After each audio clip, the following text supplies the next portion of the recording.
Ayan, manalangin muna po tayo sa ating pansimulan namin. Kaya Panginoon naming Diyos, mapangyarihan sa lahat. Salamat po sa araw po ito, Panginoon. Yung muli, Panginoon, kami po ay makapag-aral ng salita mo, Panginoon. Ang tanging hiling ko lamang po ay pagkalooban niyo po ang Panginoon ng katalinuhan at kaalaman. Kaya tayo po sa pag-aaral po ng salita niyo, Panginoon. Salamat po, Panginoon, sa araw po ito. Kayo na pong bahala, Panginoon. Samahan niyo po kami, Panginoon, sa devotion po ito, Panginoon. At inihiling ko rin po na itago niyo po ako sa inyong likuran. At kayo po ang mahayag, Panginoon, sa bawat buhay po na makakarinig po sa salita mo ito, Panginoon. In Jesus' mighty name, Amen. Amen. Kaya yung ang aking tuturo ngayon is about siya kay Jesus. About siya sa pagka-Diyos ni Jesus Christ. Kaya sabi dito sa ating teksto ay Marcos chapter 9 verse 7, hililiman sila ng makapal na ulap at mula rito ay may tinig na nagsasabi, ito ang pinakamamahal kong anak, pakinggan niyo siya. So, yung yung um yung sabi sa teksto natin is pinagsalita dito. Yun yung Father ni Jesus Christ. Yun yung God the Father na tinatawag natin. Nagsalita siya dito na about kay Jesus. Sabi diyan, ito ang pinakamamahal kong anak. Pakinggan ninyo siya. So sa Bible context po, kung malalaman po natin, ang ama po ay yan yung tatay ni Jesus. Yan din yung time na binaptize si Jesus Christ. Sinabi rin niya doon na, sabi dito sa Bible, pa tayo.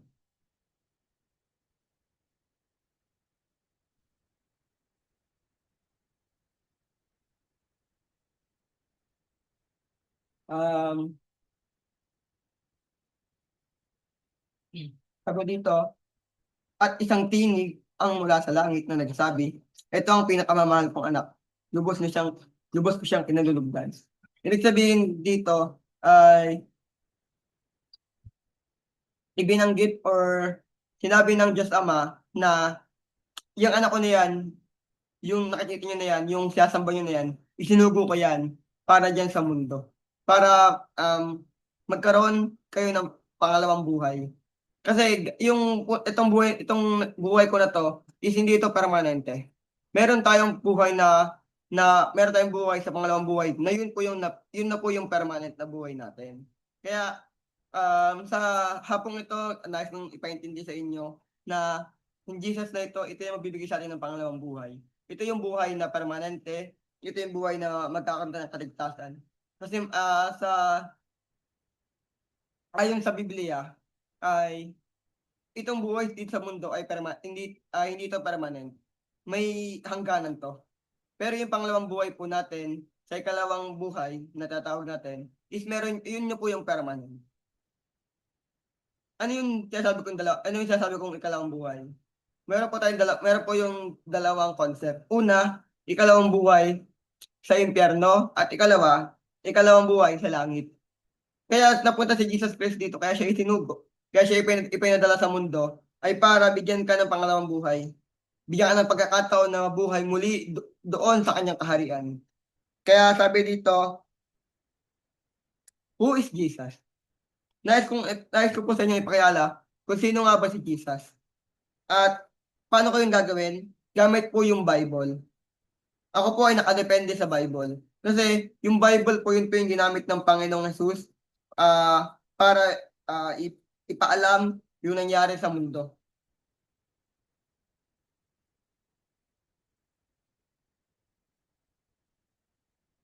Sabi dito, at ang isugo ng Diyos ang kanyang pangalan na anak, sa sanlibutan, sinabi niya, dapat siyang sambahin ng lahat ng anghel. Verse 8, ngunit tungkol sa anak ay sinabi niya, ang iyong trono o Diyos ay magpakailanman, ikaw ay maghahari ng may katarungan. So, sabi dito sa verse 6 ng chapter 1 ng Hebreo, at isinugo ng Diyos ang kanyang panganay na anak ng libutan, ay sinabi niya, dapat siyang sambahin ng lahat ng anghel. Nilikha ng Diyos ang anghel para sambahin ng Diyos. Ngayon, sabi ng God, sabi ni Father sa mga anghel, yung anak kong si Jesus, yung anak kong si Jesus na yan, dapat sambahin niyo siya. Pero si Jesus Christ is nagpakumbaba din siya. Sabi niya, ngunit tungkol sa anak, ay sinabi niya, ang iyong trono o Diyos ay magpakailanman. Si Jesus ay nagpakumbaba din. As mas matanda sa kanyang ama, nagpakumbaba din si Jesus Christ para sa kanyang ama. Pero ang gusto ng ama, para kay Jesus, isambahin siya ng mga anghel. Ngayon sabi dito, ang lahat, at dapat malaman rin ito, sabi niya, dapat malaman din natin kung kanino galing yung buhay natin. Dapat meron tayong gawin. Kasi according sa Bible, ang anghel nilikha ng Diyos. Pero ganun, ang tao, nilikha ng anghel, hindi sa salita. Nilikha tayo ng Diyos, ginawa niya yon, nadungisan ng kanyang kamay. Pero ang anghel, sabi na ng Diyos, magkaroon ng anghel. Pero ang tao hindi ganun. Nilikha ng Panginoon ang tao, nadungisan ng kanyang kamay. Kasi bakit? Kung babalik tayo sa Old Testament, hinulma tayo ng Panginoon ayon sa kanyang wangis. Kung anong wangis ng Panginoon, ganun ka rin. Kaya walang pangit sa mundo nito. Walang pangit kasi ang bawat isa ay naayon sa mukha ng Diyos. Sabi diyan, at dapat si Jesus din ang Panginoon mo. Dapat si Jesus Christ ang Diyos mo. Kasi pag iba ang Diyos mo, maliligaw ka ng pananampalataya. Kasi sa Bible, maraming naging Diyos, maraming ibang Diyos sa Bible. Maraming nagpapanggap na Diyos sa Bible. Kasi sabi ng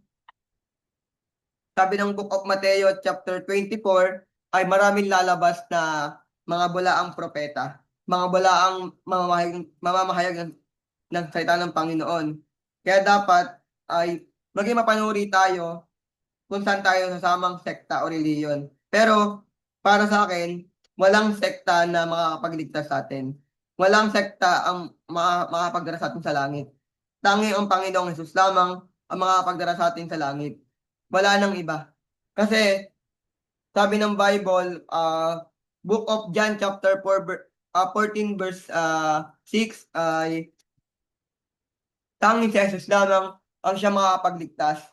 Tanging siya lang ang makakapagdala sa atin doon sa langit. Kaya nais kong ipaintindi po sa inyo na yung Jesus na ito, siya yung makakapagdala, siya yung makakapagbigay sa atin ng buhay na walang hanggan. At sa kanya rin natin makakamtan yung buhay na walang hanggan. Kaya sabi dito sa Pilipos chapter 2 verse 6 to 11, babasahin ko mga kapatid, ay kahit taglay niya ang kalikasan ng Diyos, hindi niya pinagpilitang manatiling kapantay ng Diyos. Sa halip, pusa niyang binitawan ang pagiging kapantay ng Diyos at namuhay na parang alipin.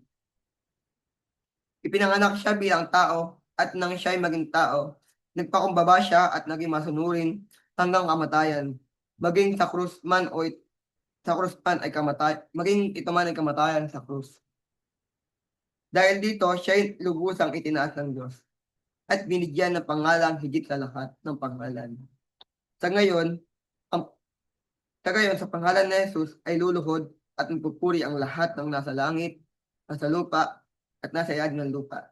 At ang lahat ay magpapahayag na si Jesus ay Panginoon at ikakalulhati ng Diyos Ama. Kaya sabi diyan, kahit taglay niya ang kalikasan ng Diyos, hindi siya nanatiling kapantay ng Diyos. Bagkus si Jesus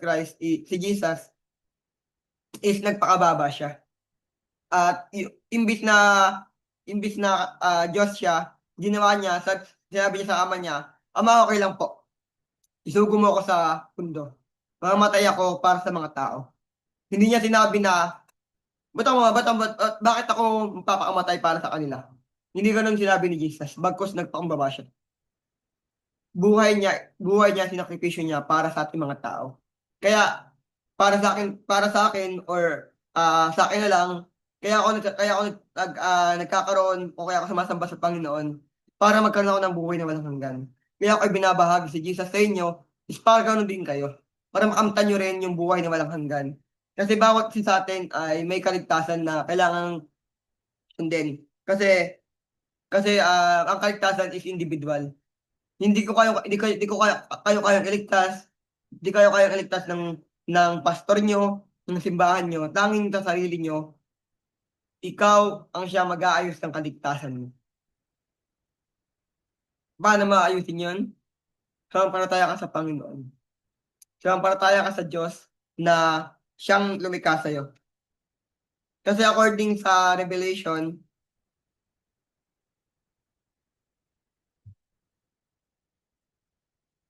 chapter 1 verse 17 to 18, pagkakita ko sa kanya, para akong patay na bumagsak.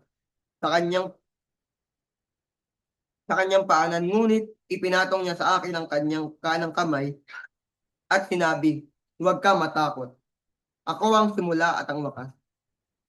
At ang nabubuhay, namatay ako, ngunit tingnan mo, ako'y buhay ngayon. Sabi ni Jesus. Sabi niya, ako ang simula at ang wakas. Ang ibig sabihin nito, kasi meron din pong ibang ano dito meaning. Sa ibang Bible na nakalagay dito, I am the Alpha and the Omega. Si Jesus Christ po ay um, siya, bago pa magkaroon ng mundo, andun na siya. Bago pa magkaroon ng tao, alam niya na yung mangyayari sa mundo. Yan yung kapangyarihan ni Jesus. Sabi ng Book of John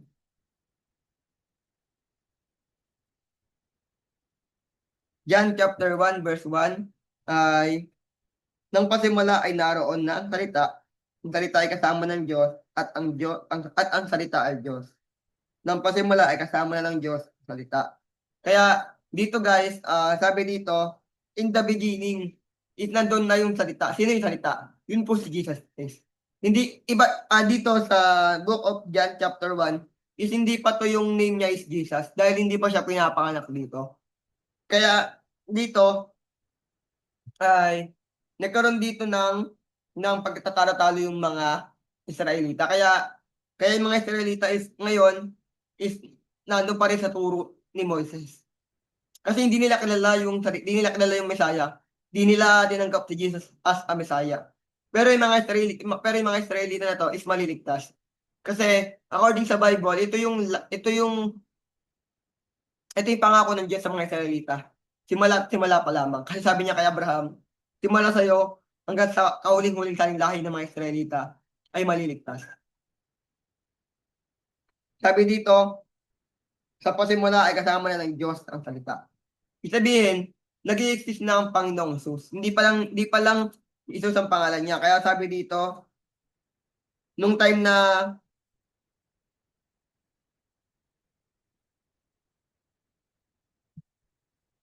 sabi dito, sa John chapter 8 verse 58, sumagot si Jesus, pakatandaan ninyo, bago pa man ipinanganak si Abraham, ako na.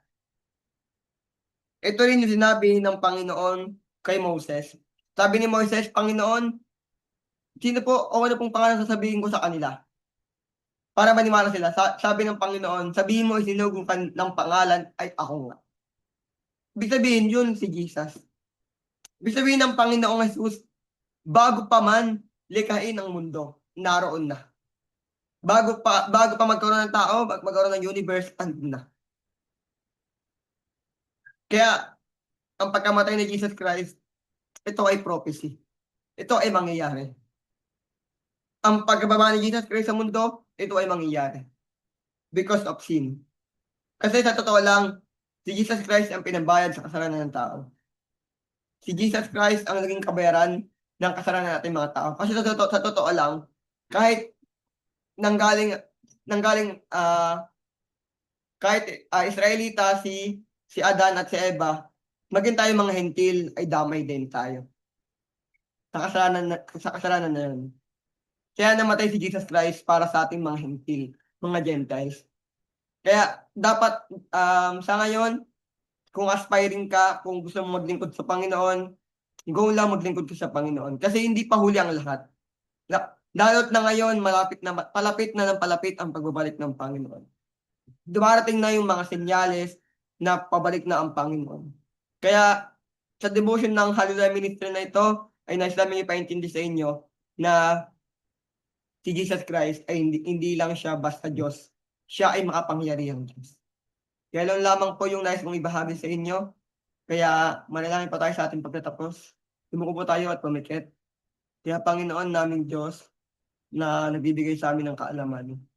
Salamat po Panginoon sa hapong ito Panginoon, sa devotion namin ni Ma'am Bidi Panginoon. Nawa kami po ay magkaroon ng encouragement, maging ang mga nakinig din po sa amin ay magkaroon ng encouragement Panginoon. Sa mga naituro namin Panginoon, sa mga na-share ko ngayon Panginoon, ikaw ang siyang magbigay ng kapangyarihan Panginoon sa salita mo ito Panginoon. Ito lang po ang samot dalangin sa pangalan ni Jesus. Amen. Amen. Good afternoon po and God bless.